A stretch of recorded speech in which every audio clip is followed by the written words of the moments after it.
to start these things. Why is this so hard to do? It's just an intro.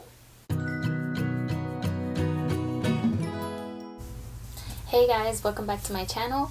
So I'm back with another video, and if you can't already tell from the title, I'm going to be talking about depression and anxiety. If you don't already know, the month of May is Mental Health Awareness Month. And if you also don't already know, I am very passionate about mental health. I always try to talk about it on my personal social media accounts and on my blogs and my website as much as possible, because I know the stigma that there is around it. I've seen it firsthand. I've experienced it firsthand.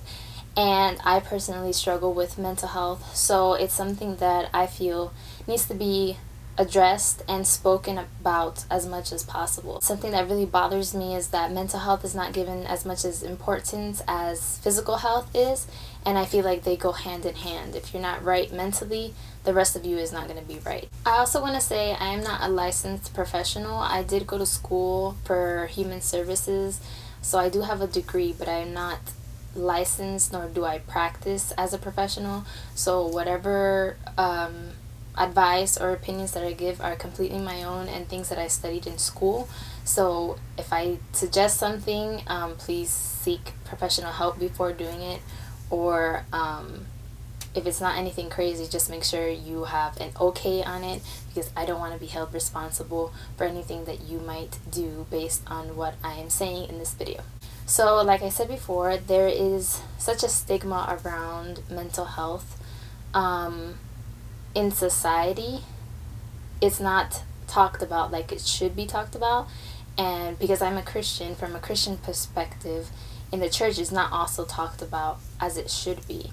And I've heard many negative comments in regards to mental health, both in society and in the church community. In society, if you tell somebody that you're suffering with depression or any other mental illness, you're either told that you're crazy, to get over it, or you're just seeking attention. In the Christian community, personally, I've gotten told that it's of the devil. When I started to tell people that I was going to seek a profession in mental health, the first thing that they would tell me was, you're not going to make enough money. The second thing that they would tell me was that psychology was not of God. And so because of all this stigma, and because of growing up and seeing other people struggling with, not being able to express themselves, whether they were depressed or they had anxiety, or not being able to decipher what was going on because they had so-and-so symptoms, I took it upon myself to do my little part of just studying about the topic, of trying to understand more about the topic, and doing my part in ending the stigma, because I just feel like no one should be shamed for what they're going through, because you don't shame somebody if they have diabetes. You don't really shame them. Yeah, you kind of tell them, well, you could have done this and this and this, and then they get treatment, and then there's all this support. But when somebody says, I have depression, when somebody says, I have anxiety, when somebody says, I'm afraid to go outside, it's like, it's derogatory comments. It's, there's no sympathy, there's no empathy. It's just like a completely different response that I feel shouldn't be. And so I want to take the time to discuss a little bit about my personal struggles with mental health, but also just give an explanation of what depression and anxiety is. And my focus in this video is depression and anxiety because those are the two main ones that people struggle with. There's a lot of mental health illnesses. There's a whole book of diagnosis that, people are struggling with. But for the sake of time, obviously, I'm just going to be focusing on these two. Basically, in my own experience, I can't really pinpoint the moment that I started struggling with depression, because I didn't know what exactly depression was. I'm sure that I struggled with it as a teenager, and I'm sure, looking back now, I'm sure I struggled with anxiety as a teenager, but I didn't label it. It wasn't labeled, and it wasn't diagnosed until I was like 18. When I was 18, that's when I realized that I was depressed, And when I was 19 is when I realized that I had social anxiety. Living with depression and anxiety is, I don't even know how to explain it, because depression is like, it's something that weighs you down. You don't have the motivation to do certain things, and then anxiety comes in is like, why aren't you doing the things that you need to be doing? And so that combination is very stressful in itself, and it's hard to deal with. But after this last year, I've gotten better in pinpointing what has caused me to get depressed or what has caused me to get anxiety, and kind of been able to handle it better to where I still get anxious, but I can address it and then kind of figure out the way how to de-escalate the situation before it gets worse, like into a panic attack. So with my personal experience of depression and anxiety, not many people around me knew that I was depressed. My mom knew I was depressed, but like close friends of mine, they didn't really know, and I didn't really share that. A few people I had shared about my social anxiety, and some people understood and some people just thought it was weird. I mean, I personally thought it was a little weird, especially before I labeled it. I just thought I was weird or going crazy.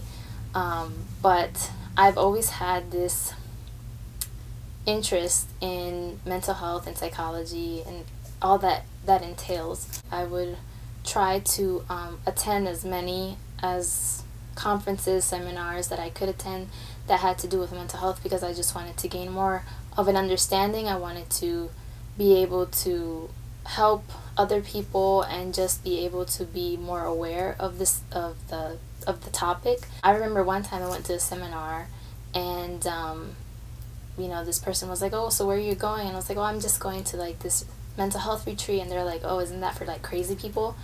And that bothered me so much, because that's how society views people who struggle with mental illness. They view us as crazy people. And yeah, there are some people who are not all mentally there. There are people who are a little off the deep end, but to label them that is not helping them. To label someone crazy is not uplifting them, it's not encouraging them, it's not motivating them to get better. You're just sinking them more than they already are, because when you have a mental health illness, you already feel stuck. You already feel like you're sinking, and we don't need that negative thought or that negative vibe around us. What we need is encouragement, we need understanding, and we need motivation. And I think a lot of the reason why people are so ignorant about this topic is because they don't know about it. They don't take the time to at least read the definition. And so in this video, I want to address what depression and anxiety is, for those of you that don't know what it is, or for those of you who maybe have some symptoms and you just don't know what exactly it is.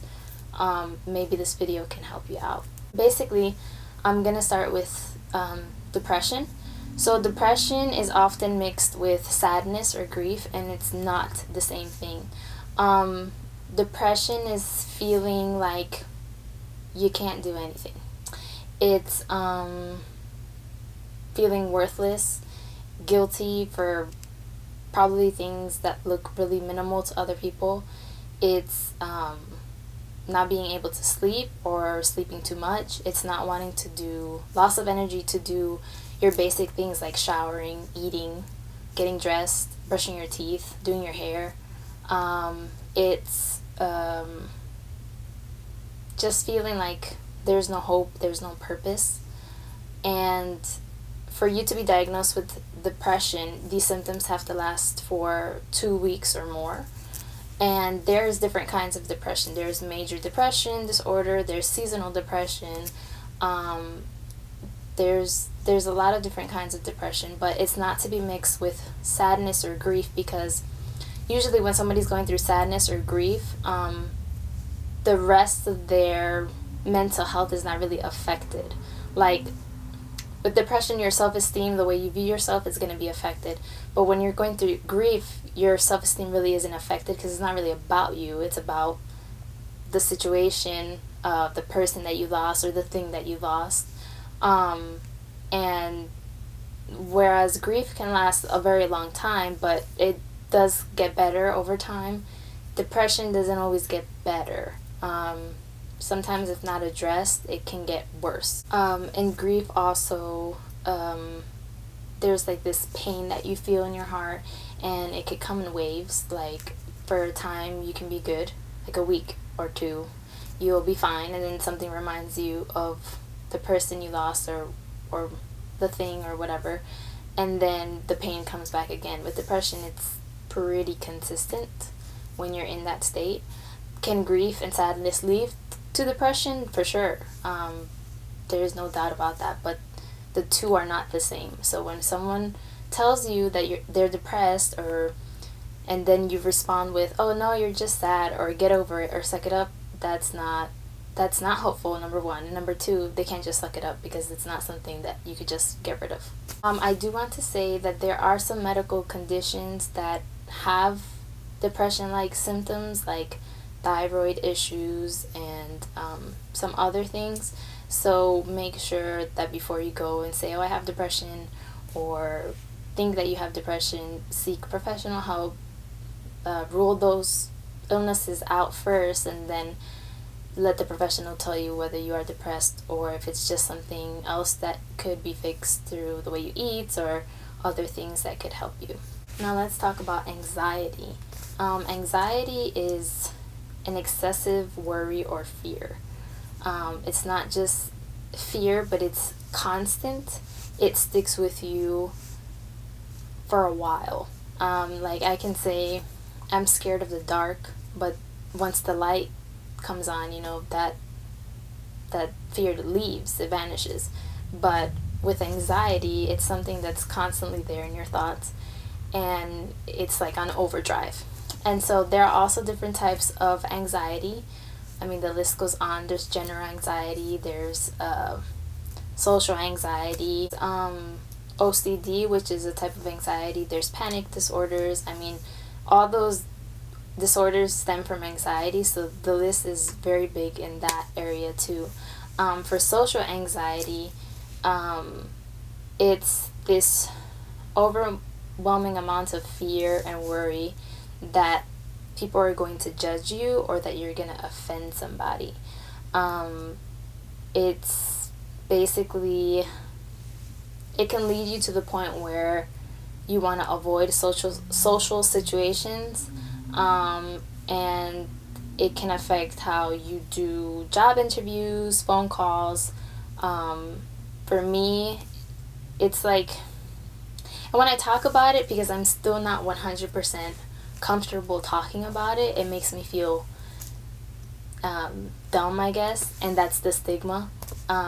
But for me, for example, it's going to the store and paying for something. I get this overwhelming amount of pressure and anxiety when I'm going to pay something, whether it be card or cash, because I'm thinking about the person behind me. They're probably getting impatient with me. They're probably thinking, why is it taking her so long? The cashier is probably thinking, whoa, she doesn't know how to count her money, or why is she taking so long to swipe her card? Why isn't she putting in her PIN?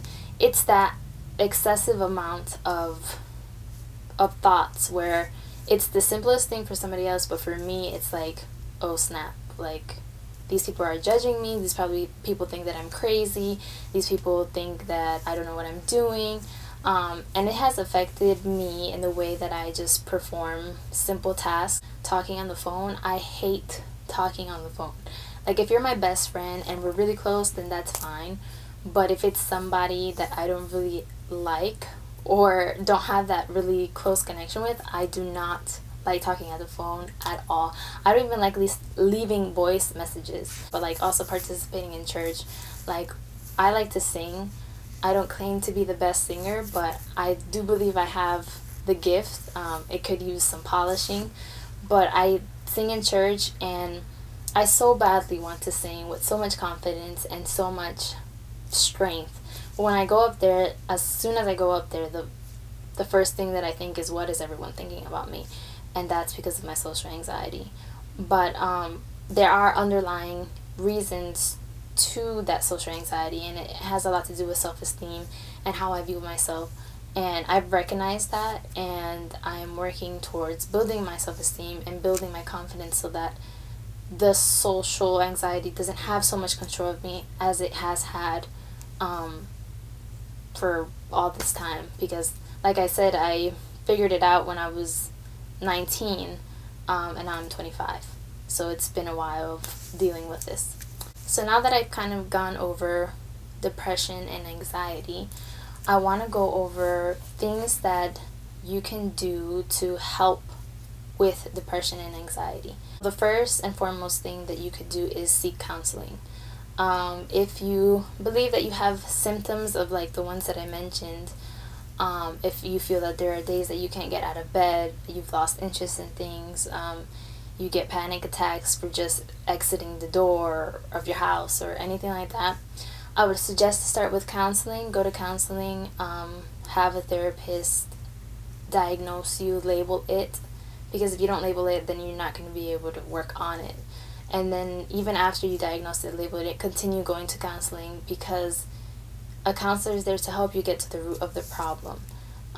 If you don't get to the root of the problem, you're never going to get over it, because you have to find out what triggers it, what is the cause of it, why do you continue going to this cycle of depression, or why do you continue allowing your thoughts and, you know, these ideas overwhelm in your head where it leads you to a panic attack or anxiety and things like that. So getting to the root of the problem is going to help you solve it and hopefully conquer it one day. The next tip that I have for dealing with depression and anxiety is exercise. I know not everyone is into exercise. I know not everyone can do exercise, but if you can, and if you could do the extra effort to do it, it will help you immensely.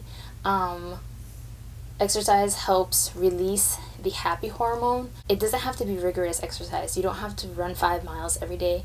You don't have to go to boxing class or do karate.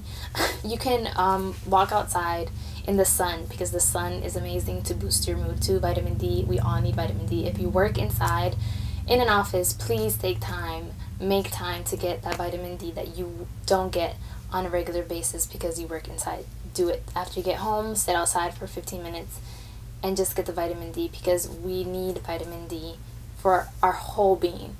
Get your body moving, get your blood pumping, because that's going to help you so much in boosting your mood and just making you feel overall better. Another tip that I would suggest is using relaxation.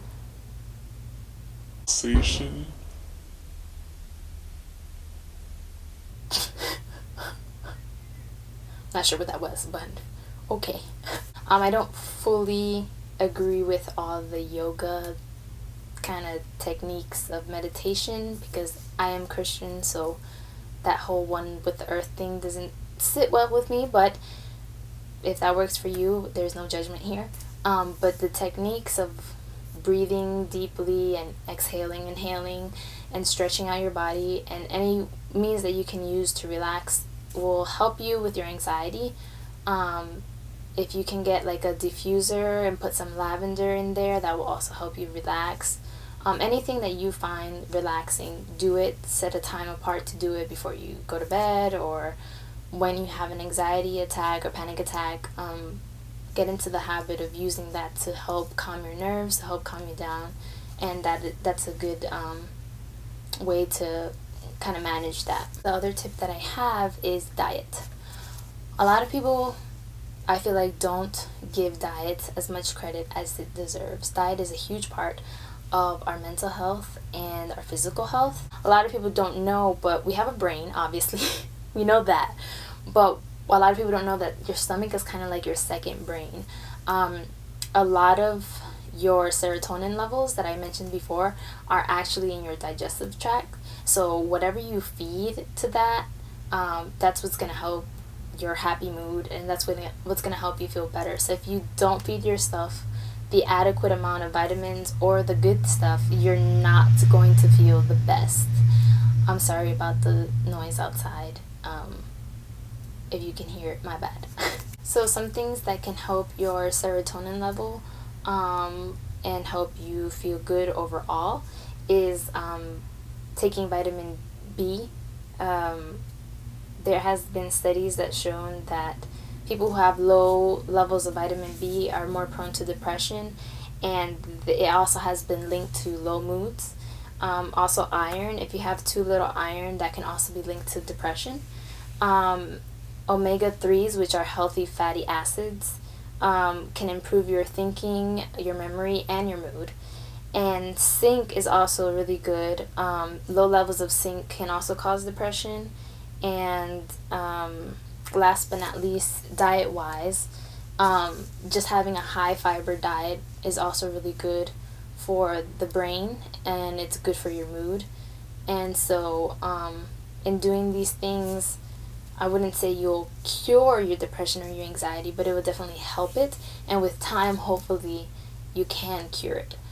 Because a lot of people think, well, I'm depressed and I'll forever be depressed, or I'm anxious, I will always be anxious. I don't believe that's the case. And I also, as a Christian, I know a lot of people say, well, if you're depressed, you're not praying enough, or if you're anxious, you're not praying enough. I struggle with that because I do know that we are supposed to trust in God, and God can get us through everything and anything. But because I have depression or anxiety doesn't mean that I'm not praying enough. That's just something mental that I'm going through, and it's something that has to do with underlying issues. It could do with childhood trauma. It can do with how I view myself. It can do with getting out of an unhealthy relationship. There's a lot of factors to depression and anxiety, and I don't appreciate when people just pinpoint it on one thing. Yes, do I believe that God can help me with my depression and anxiety? For sure, 100%. But like I've said in other videos and other posts, you can have Jesus and you can have therapy. You can have Jesus and you can have medication, because that's another thing that I forgot to mention. Some people do need medication, but me believing in more natural things, I would like to try, the natural things and health, changing my diet and things like that before I went to medication. I feel like for me, medication would be a last resort, but for other people, they need that to function and it works for them, and that's okay. But going back to the Jesus thing, it's okay to have Jesus in therapy. It's okay to have Jesus in counseling, because Jesus is not going to condemn me for trying to invest in myself. Jesus is not going to condemn me for trying to expand my knowledge of trying to understand what's going on with me more clearly. I don't want you to ever think, especially if you're a Christian, that you can't have both. That if you have depression, or if you have anxiety, or if you have OCD, or if you have schizophrenia, that you are not a good enough Christian. Can you pray more? For sure. Can you let go and let God more? For sure. We could always do more of that, but just don't ever think that you are less than because you struggle with that. I hope this video shed some light to you. If you're watching and you didn't know too much about depression and anxiety, or if you weren't sure that you were depressed or anxious, or if you are depressed and anxious and you just are happy to know that there's someone out there like you, that you're not alone, because you're not. I hope this video helped you, and keep a lookout for more videos on mental health this month. I'm going to try to do one each week of the month of May. And if there's anything that you guys want to talk about or want me to touch on, please send me a private message on Instagram or on Facebook. I will have all my social media handles down below. Make sure to like and subscribe this video. Like this video and subscribe to my channel. And share this video with someone who you think might be dealing with depression or anxiety, or someone who you feel needs to know about depression and anxiety. And keep fighting the good fight.